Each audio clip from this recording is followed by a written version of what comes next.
All right, I'm here at Big Data London with marksear, Director of AI and Data Integration at Maersk, Graham, who's the Senior Enterprise Leader at Maersk.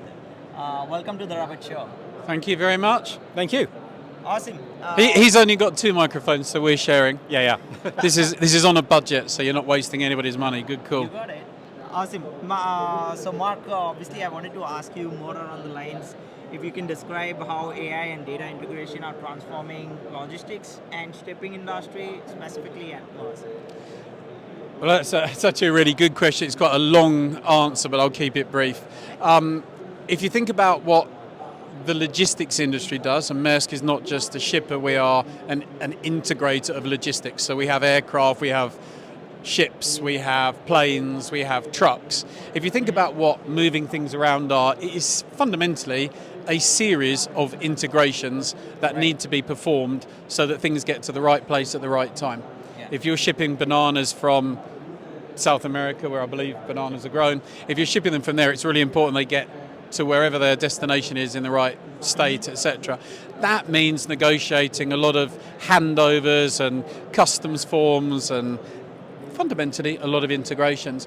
What AI is doing is it's going to help us and is helping us simplify that, make it more accurate, make it faster, and then of course be able to predict things that are likely to happen and likely to occur that can affect people. One of our biggest ships, for example, will carry 18,000 shipping containers. You think about 18,000 shipping containers. If that runs a couple of days late, it's really important that people know so you don't have lots of vehicles turning up, etc., that can't do anything. So that's how it's going to help us. Okay, these are great points. Also, that kind of brings me to another interesting question around the challenges around the AI solutions. Can you share something that you might have faced early in the game when, now genai, LLMs is playing a huge part in the AI space? So can you Well, look, I don't think we're necessarily any different to other organizations. There's a knowledge gap, there's a business gap, so the business need to learn what can be done and what is possible and what is impossible. Often it's hard to tell people things that are impossible because, to be honest with you, there's so much marketing blurb around, and if you believe marketing hype, then everything's possible. It isn't the case. That's number one. And secondly, again, it comes down to the business that we're in. If you think about logistics can be everything from hundreds of containers for massive companies down to somebody that might want to import one pallet of goods across the world. So the guy that wants to, or woman that wants to import one pallet of goods, they're not going to have any computer integration most likely. They're going to be wanting to send emails versus big manufacturing companies that have got vast IT teams, tech teams that can fully integrate. So one of our problems is, how do we find one size fits all and work with everybody? And that comes down to having super skilled technicians like Graham and super skilled business people that can talk to business users and to customers and extract the right things out. Wow, I love it. Mark, Graham, would you like to add something? Yeah, I think you're talking about challenges, and this is the same challenge that all companies face, is data quality. There are fantastic new tools, you were talking about LLMs earlier coming around. You can only make use of them if you've got good quality data. Exactly. You try and take an off-the-shelf product, feed it with data that's just not quite right, not quite formatted or structured correctly, and you're really going to be disappointed with the results. Now, as Mark was saying, if you've already sold, or your senior leadership team have already seen what the salesmen are saying, you've got that disjoint between what the expectations are and what's actually possible with your data today.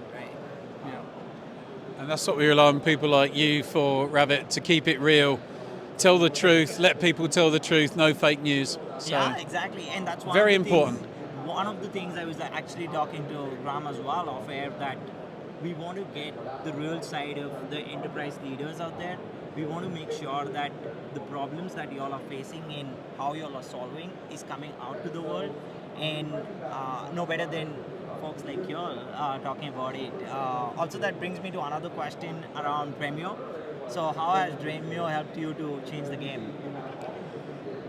Well, I think it's early in the day to say that the game has changed. I think we can say that the game is changing.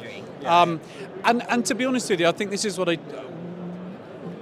one of the things I like about Dremio is they're realistic. Okay, they never came in and said we are going to revolutionise everything. They never promised that they would invent. Yeah. I often talk about the flying car, which is the sort of everybody wants a flying car. There've been pictures drawn about it for the last 100, 200 years, but no one has ever delivered it. Right? Not likely to happen soon. What I like about Dremio is they're very realistic in what they want to offer. Yeah. They're giving us super reliable, low cost of ownership, scalable products that I think in general, and I'm going to say in general and hand over to Graham, in general work, and Graham can talk to perhaps what happens when it goes wrong, as it inevitably will. Yeah. What are your... I'm doing your job, now I'm interviewing him. Graham, how do you find Dremio when things go wrong? So I think, and it's the same with any big tool, you really need to build up a relationship with people who know what they're talking about, who have access to the engineers. We have had a couple of problems, not all of them caused by Dremio, but certainly influencing them. And being able to get someone on the end of the phone who can talk us through problems with Kubernetes and Dremio and things that are not directly Dremio's fault, but without them we would have had a bigger outage or a bigger problem. So it's all about that relationship. And what's interesting to the point you just made was one of the first things that Dremio said was they were looking through our data lake, looking at the underlying technologies, and they were saying, okay, well, you've got this, you are locked into that technology.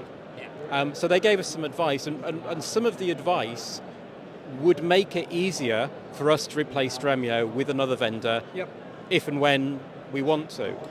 So they were very open to say, look, you need to look at open formats, need to look at open source technology, you need to be able to reassure yourself that you have the ability to move, and obviously they don't want us to, but it's allowing us to if we wanted to. Very important. And I think, just to pick up on two things Graham said there, I think it's really important that you don't just plan your entry into a product, you plan your exit from day one. Okay, because one thing is for sure, if you don't plan how you're going to get out of it, you'll be really stuck when you do move. And everything in tech changes, number one. But the one thing that's common through tech, through everything, is ultimately it's all about people and it's all about relationships. I couldn't be successful in my job, and I'm assuming I am. I may well not be, actually, but let's pretend. Let's pretend that I am successful in my job. I couldn't do that without great relationships with my team and without a great team.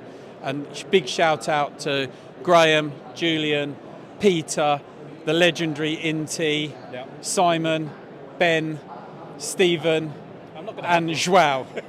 Right, so that's my team. I think I haven't forgotten anybody.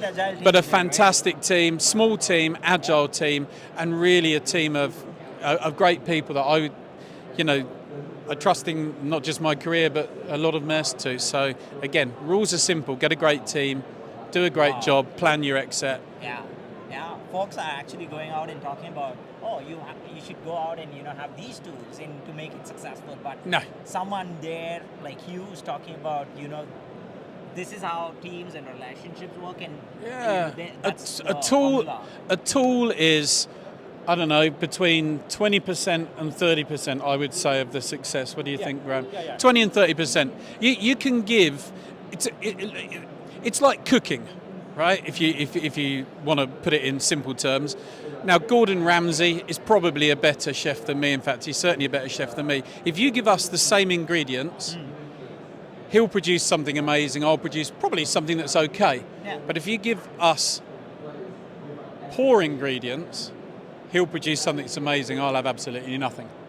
So again, it's about the skills, not about the tools. So love the example there. There we are. One last question, obviously, around for anyone who's leading AI and data integration, what would be your advice, like the initial advice to get into the game and obviously start changing it across? I think just comes back to what I said earlier. Do a bit of reading, do a fair bit of YouTube watching as well. There's some great YouTube channels out there. Definitely listen to the Ravit show because he's going to be moving. Oh, is it Ravit? I'm not sure how to pronounce it. Ravit or Ravit? Ravit. Listen to your show because I'm sure you'll be moving into AI. Learn lessons, but remember, this is new, but it isn't new. And what I mean by that is, it's a new paradigm maybe, but the rules are the same. Engage with your stakeholders, engage with the business visionaries, surround yourself with great people. I don't think you can go wrong, and I think it's a good recipe for life. I just wish that the owners of Chelsea Football Club would listen to me, but they won't. I love it. Graham, anything from your end for our audience? Oh, I think that was a good summary. All I can add is, when you do start talking about technology, don't get too excited, just take it easy. Make sure the basics, the scaffolding is there before you start trying to get too adventurous. Love it. Perfect. Thanks again, Mark and Graham, for doing this. It was such a pleasure to chat with you both on the Ravit Show. Thanks once again. Thanks, Raj. Thank you, Mrs. Ravit.